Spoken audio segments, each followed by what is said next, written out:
jam 5 sore itu gerimis tuh, gerimis, banyak pendaki pada turun juga kan. Jalan set, belum nyampe pos 1 baru jalan sekitar setengah jam, temen gue ngajakin pulang. Tamaran itu kan itu ya terkenal dengan horornya lah di sana. Pokoknya kita targetin sebelum maghrib kita udah lewatin pos 4. Halu kali, udah kita jalan lagi tuh. Jalan, iya ini bener beda ini. Pas ngeliat dari jauh tuh kelihatan bang, tenda gua tuh sama tempat gua turun beda gitu. Tenda gua kelihatan tuh jauh banget. Ini kan kayak lempengan gitu ya, kelihatan ya. Bener aja salah turun jalan.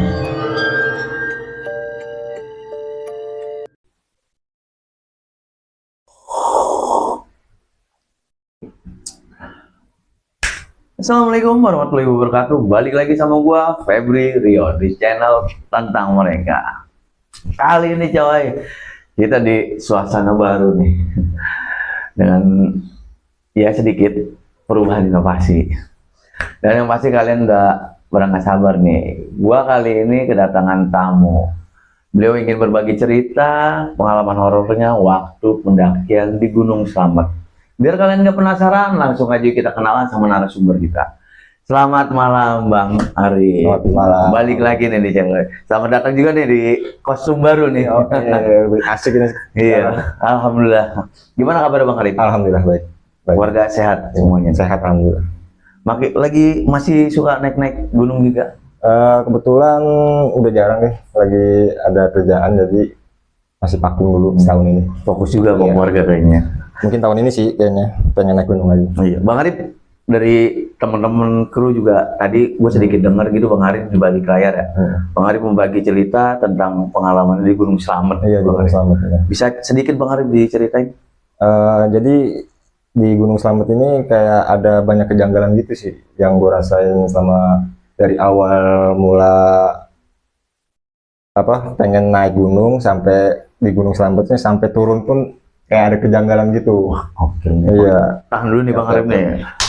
Oke, buat kalian semuanya, biar kalian nggak penasaran, jangan lupa dukung terus channel ini dengan cara like, share, dan subscribe channel ini. Dan buat kalian yang ingin berbagi cerita atau mau jadi narasumber di sini, kalian bisa langsung DM aja ke Instagram kita. Nanti admin kita akan bahas.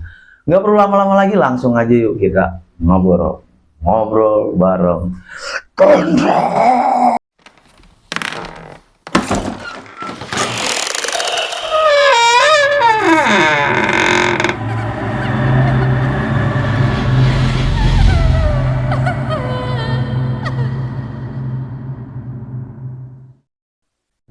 Oke, biar kalian gak penasaran, langsung aja yuk kita simak cerita dari Bang Ari. Bang Ari, Ya. bisa ceritain gak tuh awal mula kejadiannya itu? Jadi ini tuh kejadian di tahun 2017. Awal mulanya sih, jadi kayak ya temen nongkrong nih, tapi teman-teman sekolah, dia tuh sering ngeliat gua naik gunung. Jadi ada satu temen ini dia pengen ikut, ceritanya pengen ikut naik gunung. Nah ngajakin gua tuh, oke, kita mau kemana kata dia.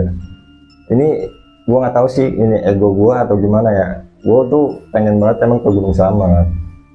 Sedangkan dia nih orang yang ngajakin gue ini belum pernah naik gunung sama sekali. Dia cuma pengen nyobain naik gunung rasanya gimana. Kan harusnya kalau baru pertama itu kita harus ke gunung-gunung yang standar lah, misalnya yang ketinggiannya tuh nggak terlalu tinggi gitu kan. Ini emang keegoisan gue pengen naik Gunung Slamet karena pengen nyelesain misi 3S itu. Nah singkat cerita, oke lah, kita naik Gunung Slamet nih. Ngajak siapa aja, jadi gue jalan itu berempat, itu teman sekolah semua.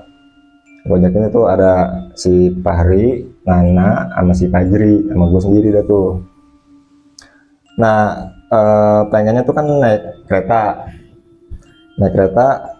Oke, akhirnya kita beli ke apa tuh beli online.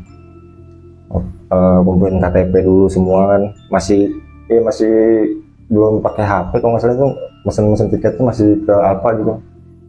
Udah kayak kan gue dibayarin buat naik, jadi ya kayak gitu dah, nemenin dia pada naik gunung.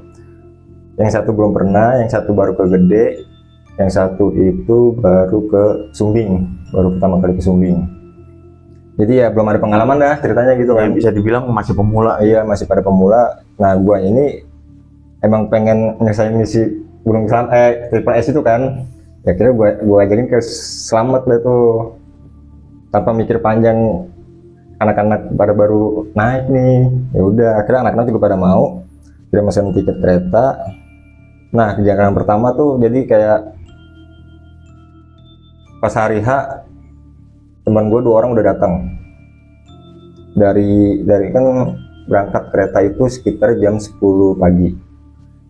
Nah yang 2 udah datang dari jam 8 nih buat prepare kan, buat beli konsumsi atau beli apa yang lain ya. Nah yang satu ini diteleponin gak diangkat-angkat, di WA nggak dibales. Terus nggak lama dia datang jam 9, sedangkan kereta kan di Pasar Senen jam 10 itu udah berangkat kereta.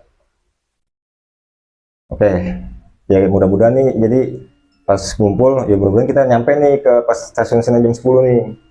Ya lah kita jalan tuh pokoknya dari tempat gua ke terminal tuh jalan kaki. Emang sengaja tuh, biasanya kalau gua naik gunung tuh dari rumah gua ke terminal itu buat naik bis itu ada sekitar 2 kiloan jalan kaki, emang buat olahraga dulu kan.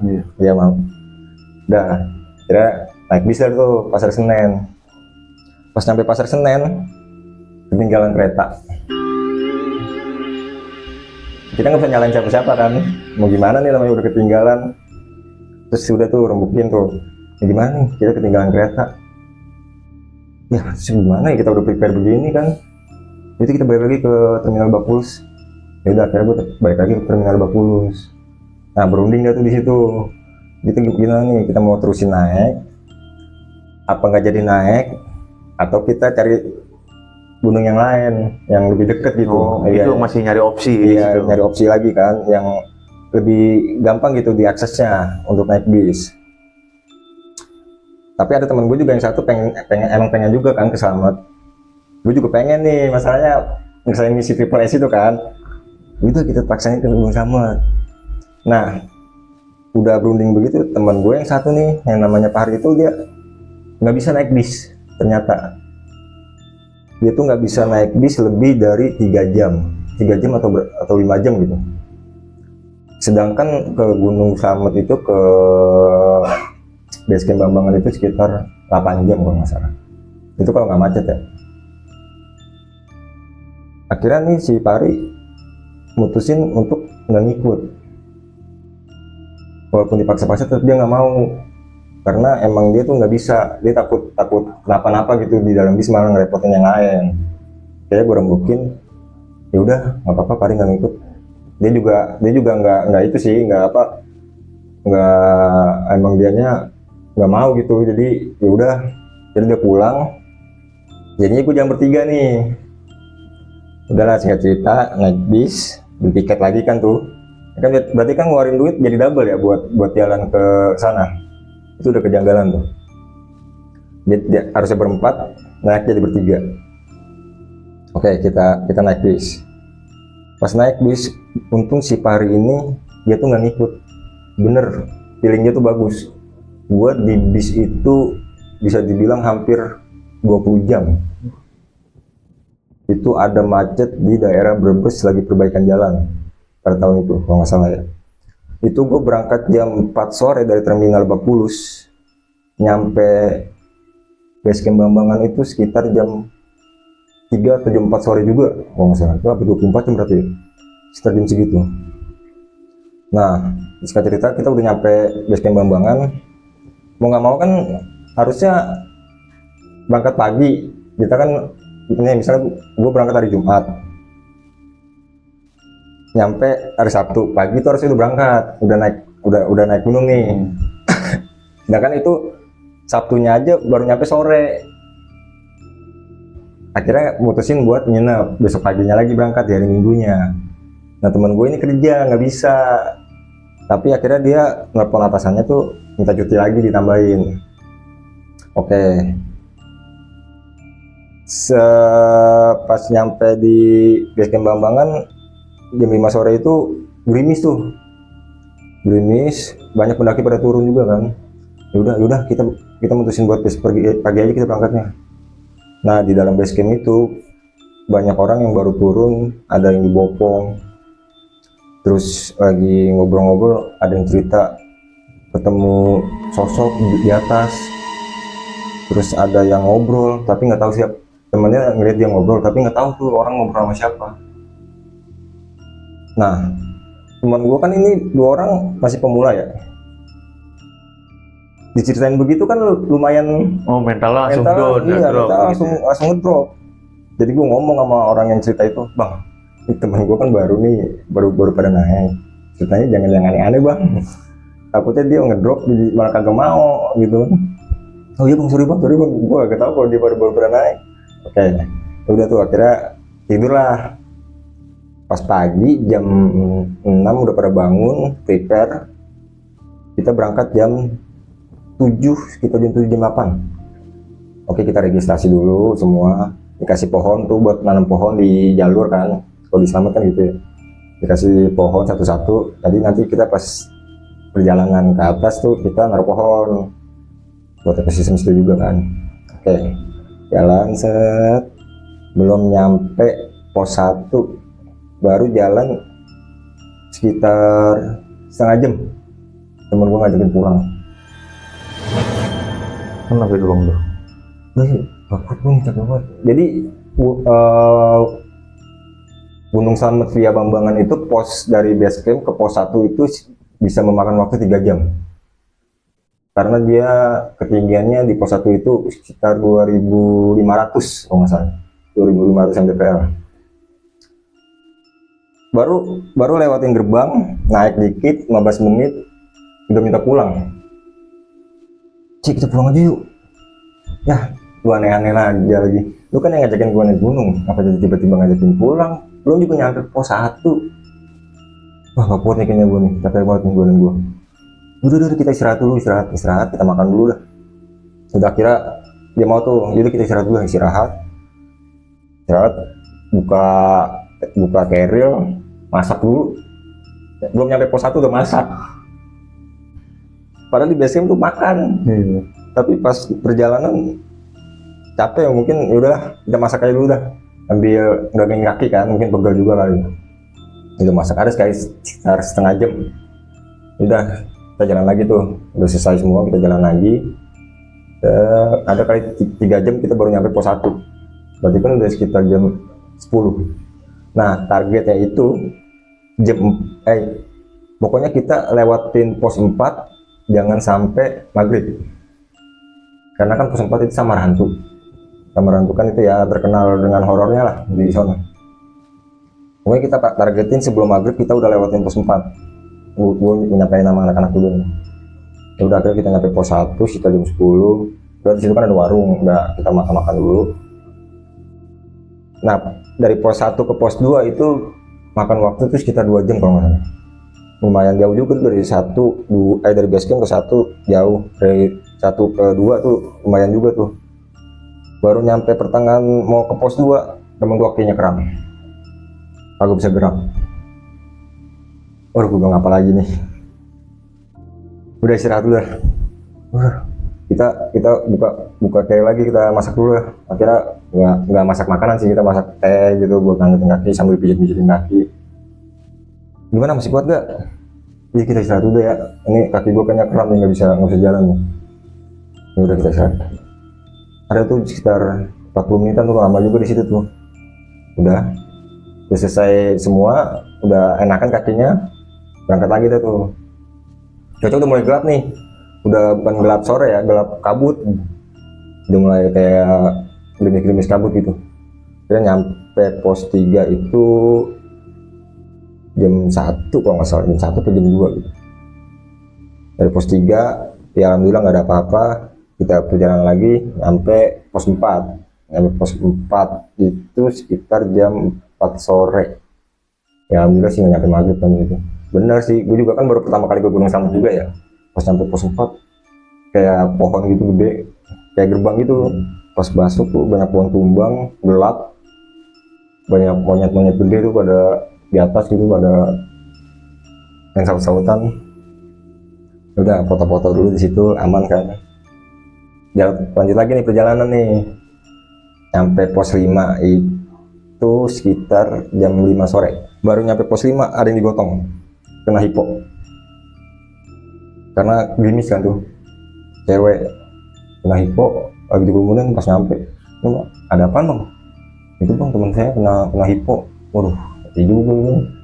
Yaudah kita buka tenda di sini. Akhirnya gue mutusin buka tenda di pos 5. Nah cerita, kita udah buka tenda, masak nih, minyaknya tumpah ke dalam tenda, tendanya robek. Itu keadaan gerimis juga kan, tendanya robek. Itu tenda patungan anak-anak yang pada main gunung di tempat gua. Patungan beli tenda tuh yang baru pertama kali make tuh gua ke situ ke Gunung Slamet, baru dipakai robek. Itu bisa minyak panas sih. Minyak panas, jadi terpal bawahnya sama atasnya tuh dikit itu kena minyak, jadi ketumpahan, robek kan tuh. Ya mana nih gue, anak-anak baru pada beli udah ketumpahan. Ya kira kan mau nggak mau tidur harus dialasin ya. Ya udah, betul tidur. Pokoknya besok kita summit itu subuh. Kalau nggak subuh ya jam 4 lah minimal summit itu, karena di Slamet itu ada peraturan di atas jam 10 siang itu nggak boleh di puncak.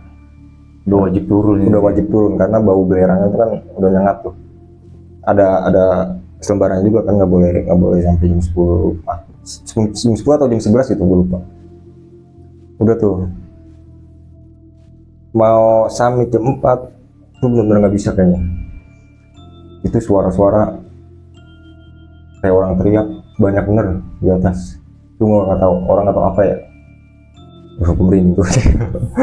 Tuh bener tuh, jadi kita bertiga tuh nggak bisa tidur. Lu denger gak? Denger. Oh iya. Udah tidur kita besok summit nih. Kita nggak boleh nyampe jam 10 di atas nih. Udah gitu. Udah tuh. Kita tidur, bangun jam 4. Hujan terus kan kita nggak bisa maksain buat ke atas kan. Ya gimana nih, kita nggak bisa ke atas nih. Udah bisa pagi lah. Tapi tahu aja ada barengan gitu kan naik ke atas. Ya udah lanjut tidur. Akhirnya jam 7 masih hujan, jam 8 udah mulai reda tuh. Akhirnya jam 9 pagi baru naik ke puncak. Sedangkan di Slamet itu posnya ada 9 pos. Belum termasuk puncak ya, puncaknya beda lagi. Itu setiap pos bisa makan waktu 1 jam. Berarti kalau tambah 4 itu sekitar jam 12 ya. Jam 12, iya tuh gue inget banget. Udah tuh akhirnya perjalanan, udah tuh hujan-hujan kan, gerimis-gerimis kecil sih. Akhirnya pergi hujan, akhirnya udah kita paksain aja. Udah jauh-jauh dari sini kita nggak ke atas nih, kita paksain aja. Akhirnya ada barengan juga tuh dari Jakarta juga. Barengan juga berapa orang deh, ada sekitar 4 orang atau 5 orang gitu. Udah akhirnya kita bareng naik ke atas. Nyampe puncak lah nih, nyampe puncak itu sekitar jam setengah 1 atau jam 1 gitu gue lupa. Udah ketutup, kabut semua. Orang barengnya sama orang Jakarta yang satunya lagi, sama yang kelompok lain. Dia cerita-cerita juga, ternyata teman-temannya ada yang di dalam tenda. Bang ngomong kagak ngomong kalau ada temen yang begitu. Maksudnya kita bisa bantu dikit-dikit lah, walaupun nggak bisa bantu banyak gitu. Iya bang, temen gue semalam teriak-teriakan lagi kalau bisa tidur. Ya udahlah, kira selesai foto-foto, gue bertiga nih udah niatan mau turun duluan nih ceritanya. Bang, sama kelompok yang lain tuh, gue turun duluan ya. Lah nggak bareng, gue temen gue udah lapar, udah kuat katanya, lu mau turun aja. Ya udah, akhirnya gue turun. Nah dari puncak Slamet itu ke pos 9 itu kelihatan patokannya tuh bendera merah putih. Itu gue inget banget, gue naik tuh emang patokannya tuh itu tuh biar kelihatan dari atas puncak juga kan. Patokan buat turun itu kan udah batas vegetasi ya, udah nggak bukan hutan, udah batas vegetasi. Pas turunnya ke bawah, patokannya kita patokin bendera merah putih. Oke, turun Nyampe situ sekitar 20 menitan, nyampe dah tuh patokan bendera merah putih tuh, Pelawangan kalau nggak salah namanya, pos 9. Udah kita ikutin jalan, nyampe pertengahan, kok ini beda jalanannya sama jalanan yang tadi kita naik tuh, nggak sama gitu. Halu kali, udah kita jalan lagi tuh, jalan, iya ini bener beda ini. Pas ngeliat dari jauh tuh kelihatan bang, tenda gua tuh sama tempat gua turun beda gitu. Tenda gua kelihatan tuh jauh banget, jadi kan kayak lempengan begitu ya, kelihatan ya. Bener aja salah turun jalur. Terus gimana nih? Ya kita nggak mungkin bisa naik lagi kan, kalau naik lagi juga takutnya malah tambah jauh nyasar ya kan. Nah untungnya di situ tuh ada tanda iketan pohon kita. Nah akhirnya gue ngikutin gituan tuh, sedangkan perbekalan gue yang untuk makan gitu turun udah habis semua. Udah ngikutin, cuma gue udah pada aus, air udah habis semua, makanan udah nggak ada, tinggal sisa gula Jawa buat timutin doang. Dan gue jalan udah bunyi nangka jatuh, bunyi beludak-beluduk, temen gue pada jatuh, capean kan. Akhirnya ada tuh tulisan apa, sumber air, mata air gitu. Gue ikutin, temen gue ikutin ke dalamnya. Ada 15 menit turun kagak ketemu. Cuman ada pelangnya tuh, mata air turun ke bawah.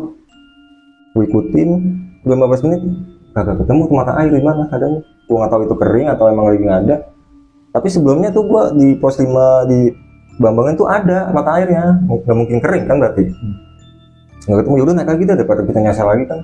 Udah naik lagi sampai minum lumut. Nah, lumut kan di pohon-pohon tuh, temen gua saking kausanya tuh lumut di nyot-nyotin. Ya, kita udah berbekalan udah habis semua di tas, udah nggak ada apa-apa. Akhirnya turun, udah kita ikutin tanda ini aja nih. Emang kagak ada tulisan pos-posnya. Kan harusnya kan ada ya biasanya ya. Nah ini benar-benar nggak ada, cuma ada pita doang tuh, kita ikutin tuh jalan. Emang ada jalan setapak emang, kita ikutin dari jam 1 siang sekitar setengah 2 itu jalan terus nyampe bawah mau maghrib. Kita nggak bawa senter, nggak bawa peralatan yang lain kan, semuanya ada di tenda. Teman gue juga HP-nya ada di tenda. Ya banyak dah dengar suara-suara yang mistis-mistis dah. Temen gue juga pada denger, jadi udah kita jalan aja, fokus kita bawa HP nih, kita senter pakai HP aja ya, mau nggak mau. Ya udah akhirnya pakai HP senter, udah kita jalan terus tuh, nggak peduli dah ada suara apa-apa, kita jalan. Akhirnya ketemu pos, tulisan pos 1. Ternyata itu bener jalur bang, jalurnya itu namanya Gunung Malang. Wah ini bener jalur, tapi mungkin jalur yang jarang ditaikin sama pendaki kali ya, karena emang udah lebat banget, banyak pohon tumbang semuanya, kagak ada nama-nama pos. Tapi ada di pos 1 itu ada tulisan tuh Gunung Malang gitu. Udahlah kita jalan lagi dah. Kira ketemu ladang warga, ada mata air tuh, udah tuh di situ pada minum semua. Udah kita jalan lagi, akhirnya alhamdulillah ketemu base camp bener namanya base camp Gunung Malang. Itu sekitar bisa baru kita sampai, dari atas nyampe bawah itu bener-bener nggak minum, nggak makan, udah nahan capek. Banyak hal-hal kayak gimana ya, kayak gue ceritain dah. Temen gue ada yang ngomong sendiri, mungkin karena kecapean kali ya. Ada yang jalannya suntulan aja nih orang, tumben amat gitu. Jalannya nyucuk aja, bahkan ketakutan atau gimana ya. Jadi tuh dia udah nyampe di situ, gue ngomong tuh ke orang basecampnya, bang nih gue salah turun jalur kayaknya bang, gue dari basecamp Bambangan. Wah kok bisa bang? Iya kemarin ngeliat patokan dari atas tuh bendera merah putih bang, tapi kenapa nyampe sini? Lah itu kan harusnya bener nyampe di Bambangan, itu harusnya lewatnya. Punya sini kata dia gitu. Aduh gue juga nggak tahu tuh bang itu gimana ceritanya. Ya udah bang, ini gue teleponin ke base camp Bambangan ya, biar minta dijemput gitu. Tapi lu istirahat aja dulu, gak apa-apa sih, makan dulu. Karena gue dikasih tempat istirahat, kasih makan, teleponin tuh base camp Bambangan. Nggak lama, sekitar sejam, sampai nih mobil rescue naik gunung dijemput gitu kan. udah selesai semua dijemput, akhirnya gue balik ke base camp Bambangan. Nah nyampe base camp Bambangan masih bingung lagi nih, tenda gue masih di atas, teman gue satu ngajakin naik lagi. Lu gila ya, lu minta naik lagi ya, lu aja kemarin baru nyampe pos 1 aja udah minta turun. Terus sekarang gue minta naik lagi buat ambil tenda, HP gue di atas, gue takut hilang kayak gitu. Ya udah gimana, besok aja kalau mau naik lagi, jangan sekarang, ini udah malam. Ya udah kita besok naik lagi. Akhirnya ada orang base camp nawarin tuh untuk ngambilin tenda, tapi ada bayarannya untuk lumayan mahal tuh. Akhirnya nego deal, dia tuh akhirnya dia naik ngambil tenda gua sama anak-anak tuh sekitar jam 9 malam, 2 orang buat ngambilin tenda gua di atas. Sedangkan gue di situ kagak ada perbekalan apa-apa ya, masih pada pakai celana pendek, kagak bawa sleeping bag. Itu base camp dinginnya parah bener, dingin banget. Jadi gue buat tidur nggak bisa, itu karena dingin banget tuh parah. Perbekalan udah nggak ada, jadi ya udah tidur tuh seadanya di lantai gitu. Jadi base camp itu base camp rumah, bukan base camp tempat registrasi. Ya udah tuh. Kira besok pagi si yang ngambilin tenda ini turun nih, kan udah gue kasih tahu ciri-cirinya nih, tendanya ini deket sini. Ya udah kira dia turun, dapat itu tendanya, dicek perlengkapannya, HP semua ada, alhamdulillah. Ya udah tuh dari situ temen gue kayak mengurungkan niat untuk naik gunung lagi kayaknya dari situ. Gitu aja sih bang kayak. Iya. Base camp itu, jadi gue ketemu lagi nih sama anak-anak Jakarta yang di atas. Dia juga pas gue nyampe di base camp, nah anak-anak Jakarta itu yang barengan sama gue yang dari puncak, itu nyampe juga tuh. Tadi kaget, nah bang gue udah nyampe sini bang, perasaan gue tenda lu pasti di atas ya. Akhirnya gue ceritain tuh panjang, kok bisa bang? Ya makanya gue juga bingung tuh, padahal gue udah ngikutin tanda tuh di situ. Padahal bener tuh bang jalurnya bang, gue juga ngikutin situ bener, nyampenya Bambangan. Pantesan gue pas di atas tuh ngaku ini orang belum nyampe tendanya ada gitu, panggilin nggak keluar. Tenda gue dipanggil nama anak-anak Jakarta itu kan, panggil nggak keluar, apa kemana nih orang, apa ngambil air gitu. Ya udah akhirnya gue ajakin turun juga. Pas gue ajakin turun, gue panggil lagi nggak ada yang nyaut bang. Dia emang udah di sini bang, belum benar-benar nyasar. Gue dari atas tuh turun ke bawah, udah bener-bener kayak nggak bawa apa-apa, capek banget, udah nggak mikir apa-apa, udah pokoknya jalan aja dah. Nah si anak Jakarta itu juga pas turun cerita nih, pas deket itu kan pas jalur pendakian itu mau naik itu ada pohon bambu sama kayak kali gitu. Nah temennya itu ngeliat sosok putih gede, dia cerita begitu. Serius bang itu bang? Nah, iya ini tuh baru tadi di situ pas turun. Terus kabur. Apain kabur? Jalan aja udah. Anggap aja kita nggak ngeliat apa-apa. Wah, untung gua ketemunya dengar suara doang bang. Udah dah, emang Bang Slamet mantep dah kerja gitu. Ya udah. Terus gimana bang? Tenda lu? Dia nanya tuh. Akhirnya tenda gue diambilin tuh bang sama orang base camp buat dibawa turun ke bawah. Ya udah. Jadi kita istirahat aja bang, istirahat. Jadi akhirnya benar istirahat gua. Nah dari situ tuh gue mikir ya, apa ini karena ego gua kali ya yang terlalu ambisi buat nyelesain Triple S, sedangkan gue nggak mikirin teman-teman gue nih buat yang baru pemula. Kenapa nggak naik yang di bawah ketinggian dari Gunung Slamet gitu, misalnya Gunung Prau itu kan masih lumayan lah. Ya dari situ sih gue agak lumayan mikir juga dari sampai sekarang nih, kenapa bisa gue begitu ya. Ya mungkin buat pelajaran gue aja sih, begitu sih bang. Oke bang Arif, dari rentetan cerita lu nih gue nyimak. Ini mungkin kesalahannya pas dari puncak itu lu waktu turun ya, Iya. gitu. Nah sedangkan ini nih yang jadi pertanyaan, lu pas dari puncak itu turun ke bawah itu, lu ngelihat jelas gitu patokan yang lu lihat? Jelas banget, karena kan emang dari awal nyampe pos 9 itu pas mau naik itu ya emang ada pelangnya di situ, dari atas itu udah kelihatan, walaupun nggak jelas tapi emang kelihatan kan bahwa itu pos 9 gitu, posnya Bambangan. Itu udah gue ngikutin bener nyampe di situ. Gue nggak tahu tiba-tiba tuh ke bawah sama siapa mencar gitu, jadi gue nggak ke jalur situ, harusnya ke kiri, jadi gue ngikutin jalan terus. Gue makanya pas baru sadar-sadarnya tuh pas ngeliat tenda gue, oh ini jalannya nggak nyampe dong. Wah kita ngeliat tenda gue jauh banget, sedangkan mau naik lagi kan nggak bisa gitu. Gue juga nggak tahu tuh, nggak kepikiran tuh sampai tengah baru sadar tuh, kok salah jalan kita di sini gitu. Dan itu temen lu yang lu bilang dia ngomong sendiri begitu, dia jalan sendiri gitu, apa mungkin efek capek, halusinasi Ya, atau gimana tuh? Ya kalau pikiran gue sih mungkin efek dia capek gitu kali ya, apa dia ngeliat cuman dia nggak mau bilang dulu, makanya jangan buru-buru.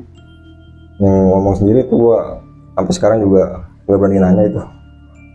Mungkin masih dipendem aja. Masih pendem aja, emang dia juga nggak mau cerita sih.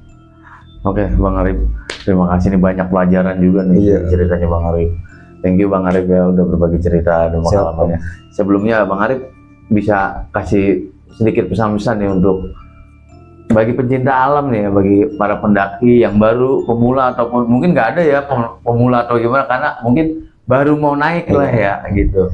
Ya intinya sih yang udah sering naik gunung jangan mikirin egonya sendiri sih sebenarnya. Jadi kita harus mikirin yang baru pengen naik juga nih, ya gunung-gunung pemula lah, bukan gunung-gunung pemula ya, gunung-gunung yang agak rendah lah gitu buat ditaikin. Jadi nggak terlalu mikirin ego sendiri dah, jangan terlalu mikirin ego sendiri. Dan utamain safety dan jangan pernah buang sampah sembarangan. Oke, terima kasih Bang Arif ya. Sama-sama. Oke teman-teman, gimana tuh cerita dari pengalamannya Bang Arif? Gara-gara egonya dia sendiri ya, mungkin kita simpulin gara-gara egonya dia sendiri, karena pengen muasin hasrat dan niat dia buat naklukin 3S. Jadi jangan pernah coba-coba ya buat kalian semuanya. Oke teman-teman semuanya, ambil sisi positifnya dari ceritanya, buang jauh-jauh negatifnya. Terima kasih buat kalian semuanya. Assalamualaikum warahmatullahi wabarakatuh.